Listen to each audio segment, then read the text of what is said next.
Bismillah, assalamualaikum warahmatullahi wabarakatuh, pemirsa semuanya. Alhamdulillah saat ini saya sedang bersama sahabat saya, Ustadz Iswahyudin Al-Bimawi. Beliau berasal dari Bima, alumni Lipia Jakarta Selatan. Masya Allah ya. Insya Allah teman-teman semuanya, saat ini kami akan berbincang seputar hukum waris ya. Assalamualaikum Ustadz. Waalaikumsalam warahmatullahi wabarakatuh. Alhamdulillah, Kita ketemu lagi di sini ya. Alhamdulillah. Udah lama dengan kita nggak ketemu ini. Dengan suasana yang alhamdulillah bisa dikatakan alam liar ya. Di Sentul sekarang. Bagaimana kabar antum Ustaz? Alhamdulillah. Alhamdulillah sehat ya. Gimana kabar antum Ustaz? Alhamdulillah saya juga Kayaknya antum sehat. nggak ada perubahan sejak dari badan itu anda lihat nggak gemuk nggak kurus antum. Gini-gini aja ya. Kayaknya alhamdulillah perubahan tetap ada Ustaz. Cuman mungkin tidak tersirat di benak di pikiran antum aja kayaknya. Ya, tapi antum luar biasa saya lihat perkembangan antum ya sejak tahun 2016 kita tamat di sana ya. 17 kita sama-sama di Bima, di Al-Wafa Godo ya pengabdian. Kemudian setelah itu kita berpisah. Ya berpisah mencari kehidupan masing-masing, pengalaman masing-masing. Beliau masuk Lipia, saya terus dengan begini aja saya. Ustadz, hari ini kan kita mengangkat tema waris Ustadz ya. Banyak di masyarakat kita yang belum mengenal hukum waris. Mungkin apalagi hukumnya, mungkin nama waris saja mungkin belum diketahui sama mereka gitu. Bisa nggak sedikit berikan pengertian edukasi kepada masyarakat terkait dengan pengertian waris dan sebagainya seperti itu Ustaz. Silakan Ustaz. Iya. Baik. Alhamdulillahirabbil alamin wassalatu wassalamu ala Rasulillah wa ala alihi wa sahbihi wa man wala amma ba'd. Terkait dengan permasalahan pembagian harta warisan ini memang merupakan hukum yang Allah Subhanahu wa taala tetapkan dalam Al-Qur'an. Sama seperti hukum-hukum Allah Subhanahu wa taala yang lainnya seperti sholat, puasa, haji, memang itu Allah Subhanahu wa taala perintahkan. Begitu juga dengan permasalahan pembagian waris, ini sudah ada ketetapan bagian masing-masing dan juga hukumnya Allah Subhanahu wa taala jelaskan dalam Al-Qur'an. Tilka hududullah, itulah hukum Allah Subhanahu wa taala.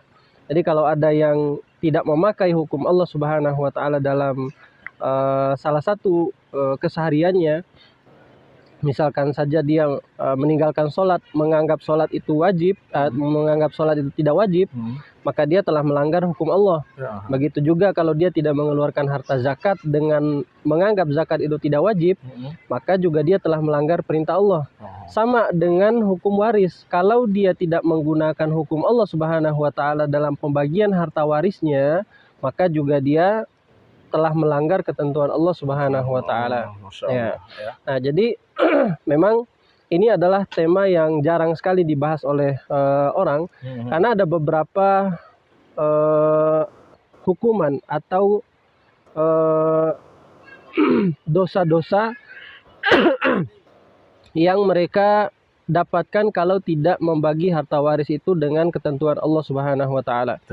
Di antaranya pembagian hukum waris yang Allah Subhanahu wa taala sebutkan itu kan sudah ada bagian masing-masing itu Ustaz. Misalnya istri dapat 1/8 kalau ada anak. Kemudian anak laki-laki dan ada anak perempuan. Kalau ada anak laki-laki dan perempuan, maka bagian laki-laki itu 2 bagian dari bagian perempuan gitu. Nah, itu kan bagian masing-masing. Nah, sehingga berarti tidak bisa disamaratakan ya. Iya, tidak bisa disamaratakan. Hartanya 10 juta, anak 5 bagi 2 juta, 2 juta nggak bisa. Iya, nggak bisa. Berarti karena ada memang porsinya masing-masing. Karena memang dalam pembagian harta waris kan ini kan bagian atau harta masing-masing yang ditinggalkan oleh mayit untuk mereka yang sebagai ahli waris gitu. Jadi kalau semua harta itu dimakan oleh istri, tidak diberikan kepada anak-anaknya, maka istri termasuk memakan harta secara zalim. Gitu ya. Jadi itu kan harta orang itu dia walaupun makan. Nanti istrinya itu memberikan hak asuh kepada anaknya. Istri maksudnya kayak gimana tuh? Misalkan gini nih, tadi kan ada orang tuanya meninggal nih, suami katakan meninggal suami meninggalkan beberapa anak, kemudian istri mengambil semua itu uangnya, tapi dengan dalih bahwa uang-uang ini saya gunakan untuk menafkahi kalian, nggak harus mengambil hak waris kalian dari sana gitu. Iya, itu adalah salah satu kesalahan juga. Oh. Walaupun tapi kan gini saja, sering yang terjadi gitu di masyarakat kita teman-teman ya. Jadi kalau suami meninggal semua diambil hartanya, diambil dengan dalih tadi itu mengasuh. Ya, berarti ini fatal juga ya? Fatal. Karena dia nggak tahu. Itu, Ustaz? Karena dia tidak tahu ini bagian anak berapa. Kalau dia pakai untuk anak misalnya kan harus ada bagian. Sehingga ketika bagian anak itu habis, nah sehingga dia nanti tahu bagian anak ternyata sudah habis gitu. Nah, solusinya bagaimana? Yaitu dia diterapkanlah bagi waris itu. Misalnya kalau ada suami meninggal, kemudian dia meninggalkan istri, meninggalkan seorang anak laki-laki. Maka istri tetap dapat 1/8 dia karena ada anak. Anak laki-laki dapat sisa harta dari apa yang didapatkan oleh istri. Contoh misalkan ada harta 80 juta yang ditinggalkan oleh suami. Istri dapat 1/8, berarti istri cuma dapat 10 juta. Sisanya 80 juta itu kan punya anaknya. Nah, nanti kalau anaknya misalnya masih kecil dan dia belum bisa mengelola harta, 80 juta dari harta yang ditinggalkan oleh suami itu dia kelola untuk sekolah anaknya. Tapi dengan catatan dia harus mencatat dan dinotai gitu. Sehingga nanti pada saat uang itu habis, anak tahu itu bagiannya gitu. Supaya nanti tidak termasuk pertama masuk dalam hukum zolim, dan yang kedua memakan harta orang lain secara zolim. Gitu. Berarti tidak ada ruang bagi seorang istri untuk mengambil semua harta ditinggalkan oleh suami dengan dalih bahwa untuk mengasuh anaknya dia. Itu nggak ada teman-teman semua. Tetap. Karena kan begini, hukum Allah kan jelas. Kalau Allah memberikan 1/8 untuk istri, berarti hak anak juga dipenuhi sisa harta itu.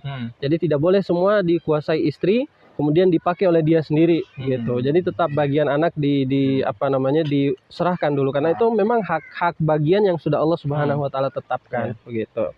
Ya itu kan tadi kita bicara harta yang ditinggalkan Ustaz, tapi kan tidak sedikit juga orang yang meninggal dunia kemudian meninggalkan banyak harta tapi utang juga banyak Ustaz. Nah, bagaimana nih, apakah bagi warisnya dulu atau utangnya didahulukan atau bagaimana? Ini juga banyak sih masalah di masyarakat kita. Mohon edukasinya Ustaz. Pertama, terkait dengan permasalahan bagi waris ini, dia memang kan udah ada ketentuan masing-masing seperti yang tadi kita sebutkan.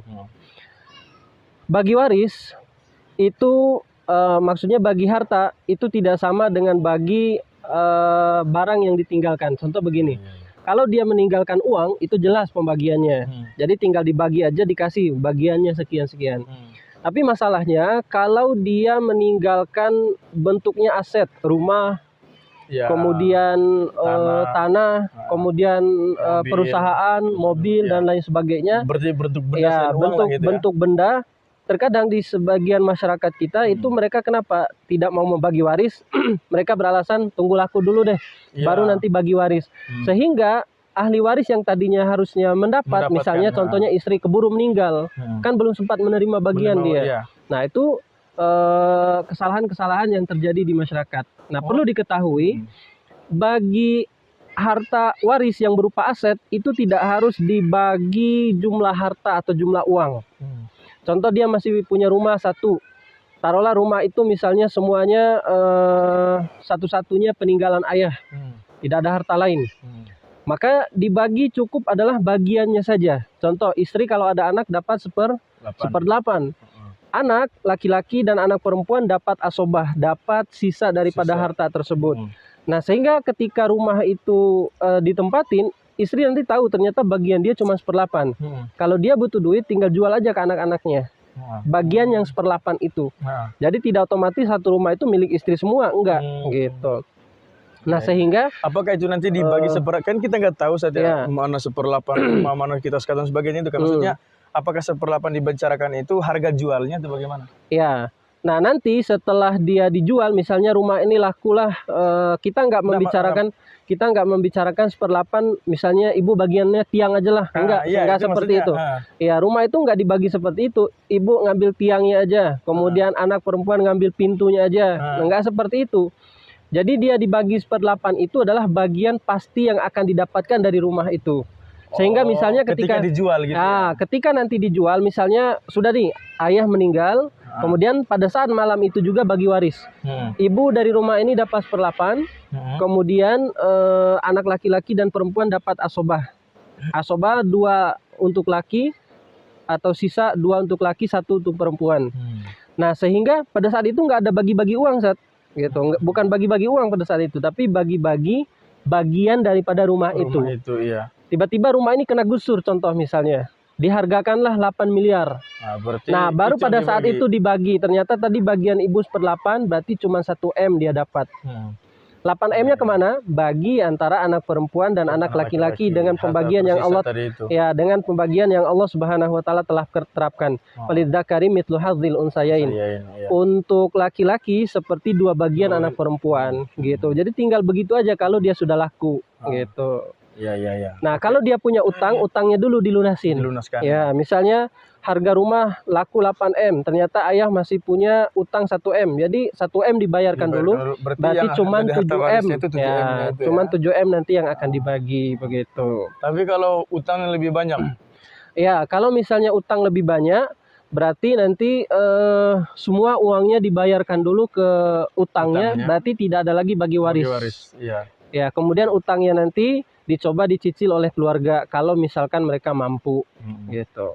Oh, Masya Allah. Berarti kalau utangnya lebih banyak, akan dibagi kan? Iya, tidak ada dibagi. Mau bagi apa? Tidak ada dibagi kalau uangnya sudah habis gitu. Mau bagi daun doang. Kalau cuman bagi daun gampang gitu. Ya. Oke, teman-teman semuanya. Jadi, nah, terus kesalahan yang lain, Ustaz, yang sering terjadi di masyarakat. Mereka mewasiatkan harta sebelum dibagi waris.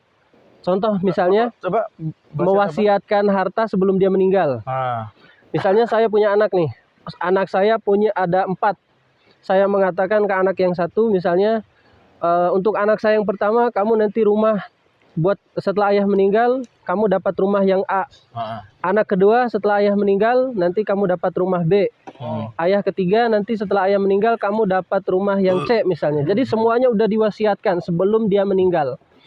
Nah, ini adalah kesalahan yang terjadi di masyarakat. Sebab kata Nabi itu la wasiyata liwarithin. Tidak ada wasiat untuk ahli waris. Kalaupun itu sudah diwasiatkan, maka tidak wajib untuk diikuti wasiat itu. Karena la ta'ata li makhluqin fi ma'siyatillah. Tidak ada ketaatan dalam mentaati makhluk yang itu merupakan kemaksiatan kepada Allah gitu.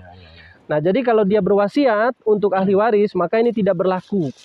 Itu walaupun dia mewasiatkan seluruh hartanya, itu tidak berlaku kecuali dia hibah. Apa itu hibah? Hibah itu hadiah. Contoh saya punya anak A. Pada saat itu juga saya menghibahkan rumah kepada anak saya yang A misalnya. Maka saat itu juga rumah itu jadi milik anak A. Jadi bukan nanti setelah meninggal. Jadi perbedaannya kalau hibah setelah saya menghadiahkan, maka pada saat itu juga berlaku rumah itu milik anak. Jadi contoh misalnya, saya punya HP nih, saya hibahkan ke antum. Pada saat ini juga HP ini jadi milik antum. Mau antum buang, mau antum lempar, mau antum jual, itu terserah antum. Nah, saya nggak ada hak lagi di situ karena sudah saya hibahkan. Beri hak lah. Gitu ya, jadi milik hak. Begitu juga dengan orang tua ketika dia menghibahkan rumahnya ke anak, ini sudah berlaku. Jadi rumah itu jadi milik anak. Bagaimana status anaknya? Apakah dia nanti tetap dapat harta waris atau bagaimana? Tetap dia dapat harta waris gitu. Selain daripada yang dihibahkan gitu. Ya, jadi gitu ya teman-teman. Beda tipis sih sebenarnya ya. Hanya saja di akadnya yang berbeda nih. Kalau semua di akad. Iya. Jual beli dan riba di akad. Kalau kalau tadi kan misalkan gini nih. Saya nanti kalau saya meninggalkan ini banyak harta, saya kasih ini. Iya. Termasuk dalam bab waris yang dibicarakan itu tidak diperbolehkan gitu. Tapi kalau misalkan menghibahkan hartanya, nanti itu sudah menjadi hak milik si anak gitu. Tapi juga dia akan mendapatkan hak waris dari yang belum dihibahkan kepada orang lain gitu, kepada anak yang lain. Oke. Kalau hartanya habis dihibahkan, berarti sudah nggak ada lagi buat bagi waris. Mending hibah aja. Kalau hartanya sudah habis dihibahkan semuanya, udah dikasih ke anaknya semua, udah nggak ada lagi harta yang dibagi. Begitu. Supaya nggak terlalu. Kalau kita nggak tahu hukum ilmu waris, berarti nggak begitu juga. Nggak gitu juga. Nggak begitu juga. Ya. Nah, terus juga kesalahan yang terjadi di masyarakat itu salah satu contohnya adalah membagi harta waris antara anak perempuan dan anak laki-laki sama besarnya. Sama besar ya. Ya. Padahal tadi kan Ya. misal hasil saya ini kan. Satu Misalnya anak laki-laki itu antara anak dua bagian perempuan ada uang 80 juta, anak laki 40 juta, anak perempuan 40 juta. Nah, ini yang perempuan harus kembalikan hak kakaknya, kecuali kakaknya udah ikhlas, udah buat kamu aja, itu nggak masalah. Tapi kan itu hak orang. Iya. Oke, mau lanjut tuh bagaimana nih Ustaz? Silakan, kalau masih ada pertanyaan kita lanjut. Lanjut ya, oke. Lanjut satu pertanyaan lagi nih Ustaz. Saya tadi ada membungkus sebuah pertanyaan. Membungkus sebuah pertanyaan. Gini, tadi kan membicarakan ayah yang meninggal ya. Kemudian meninggalkan banyak harta, maka hartanya itu dibagi kepada yang ahli warisnya. Ya. Tapi ada kasus Ustaz, anaknya meninggal. Harusnya dari ahli waris kan anak kan? Ya. Anaknya meninggal duluan sebelum bapaknya. Apakah anak meninggal ini terputus hubungan ahli waris dengan orang tuanya dengan dia meninggal tadi, atau dia tetap mendapatkan hak warisnya walaupun dia sudah meninggal? Gimana ceritanya? Dia meninggal duluan sebelum bapaknya meninggal. Ya, berarti secara hukum dia tidak dapat lagi harta waris. Oh, terputus ya? Terputus. Nanti digantikan oleh turunan ke bawah, furu. Berarti cucu. Posisi ayah, kalau dia meninggal, kalau dia punya cucu, punya anak laki-laki, berarti anak laki-lakinya yang menggantikan ayahnya tadi. Tapi kalau meninggal, berarti nanti anak dari anak laki-lakinya tadi itu? Ya, benar. Begitu juga dengan ayahnya si mayit. Ayahnya si mayit meninggal, ternyata dia masih punya kakek, berarti kakeklah yang menggantikan posisinya. Itu yang ke atas, namanya usul. Nah, usul itu jalur ayah, kakek ke atas. Jalur furu itu anak laki-laki, cucu laki-laki, cucu perempuan ke bawah, itu namanya furu. Kemudian hawashi itu jalur ke samping tuh, saudara laki-laki, saudara perempuan, itu semuanya. Nah, tapi saudara laki-laki, saudara perempuan semua yang selain daripada 6 orang itu mereka tidak bisa termahjub, terhalang. Ayah nggak bisa menjadi ayah tetap menjadi ahli waris yang pasti, nggak bisa terhalang oleh siapapun. Ibunya si mayit, istri atau suami. Jika yang meninggal itu suami, berarti istri nggak bisa terhalang. Kalau yang meninggal itu istri, berarti suami nggak bisa terhalang. Kemudian anak laki-laki, anak perempuan itu tidak bisa terhalang semuanya. Nah, kalau dalam suatu hak, ahli waris yang hak mendapatkan, wajib mendapatkan. Mereka semua punya bagian pastinya, nggak bisa terhalang gitu. Nah, kalau misalnya dalam anggota keluarga itu ada istri, ada anak laki-laki, walaupun ayahnya nggak ada, kakeknya nggak ada, anak perempuan nggak ada, semua yang lainnya tetap terhalang. Yang saudara laki-laki dari si mayit, saudari perempuan dari si mayit, mereka nggak akan pernah mendapatkan harta warisan sepeser pun kalau masih ada anak laki-laki. Karena kenapa? Anak laki-laki itu bagiannya asobah, sisa harta. Dari harta itu ya. Kalau istri mendapatkan 1/8, berarti sisanya buat anak laki-laki, begitu.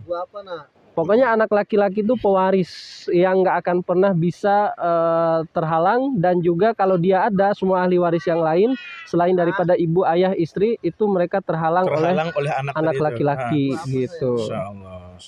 Oke, Ustaz. Sebenarnya bagian dari pertanyaan-pertanyaan saat tadi itu pertanyaan 0,sekian% lah yang permasalahan. Mungkin jadi, akan dipertanyakan juga oleh pembagian harta waris itu, dia tergantung kondisi keluarga. Jadi kalau keluarga itu kalau keluarganya masih lengkap, pembagiannya beda lagi. Yang penting kita tahu bagian masing-masing keluarga itu, kemudian untuk pembagiannya insya Allah lebih mudah. Oke Ustadz, kayaknya kita cukup sampai sini Ustadz ya. Siap. Insya Allah nanti ada podcast lagi yang berikutnya. Mudah-mudahan ya. Ini sebenarnya nanti kalau ada pertanyaan yang request, antum catat dulu Ustadz, biar nanti jadi bahan. Siap. Jadi gini Ustadz, sebenarnya apa yang antum edukasikan saat ini, alhamdulillah sudah terjawab lah sedikit dari apa yang ditanyakan, banyak pertanyaan di masyarakat. Kemudian juga apa yang menjadi realita di masyarakat ketika meninggalkan harta waris atau pembagian harta waris. Tapi mudah-mudahannya saya minta kepada antum meluangkan waktu antum juga untuk terus mengedukasi terkait dengan waris ini Ustaz.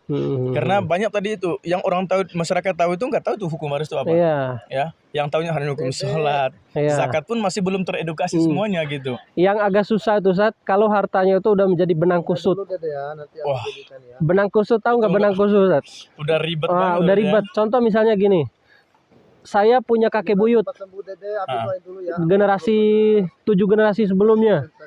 Dia punya tanah. Semua meninggal, kan diwarisi anak tuh. Nggak dibagi secara syar'i. Anak turunannya tuh meninggal, diwarisi lagi anak keturunan. Nah, itu kan berapa ahli waris tuh yang apa namanya? Yang sudah terlewatkan. Nah, itu dalam pembahasan ilmu waris itu ada namanya munasakhot, reka ulang. Kalau di situ anak belum nyampe, Ustaz. Karena udah jadi benang kusut. Nggak, kita yang simpel-simpel aja dulu, Ustaz. Saya juga susah bertanya ke sana tuh gimana itu 7 turunan 7 kenaikannya. Iya gitu. Jadi kan tadi kan harusnya ada ahli waris yang harus berhak menerima, tapi mereka nggak dibagi. Gitu kan. Akhirnya benang kusut gitu. Nggak bisa di ini lagi. Mohon maaf, saya juga nggak bisa menanyakan hal itu karena yang ini seputarin juga tadi itu request dari teman-teman semuanya ya. Baik, semoga nanti ada waktu lagi Ustaz ya untuk terus mengedukasi harta waris ini. Karena memang di masyarakat kita, jangankan masyarakat ya, mungkin ada orang sekeliling kita juga bergaul dengan kita belum teredukasi juga masalah waris ini. Contohnya, aduh, masya Allah, udah repot-repot nih Pak. Contohnya saya sendiri itu belum teredukasi banget nih masalah waris itu.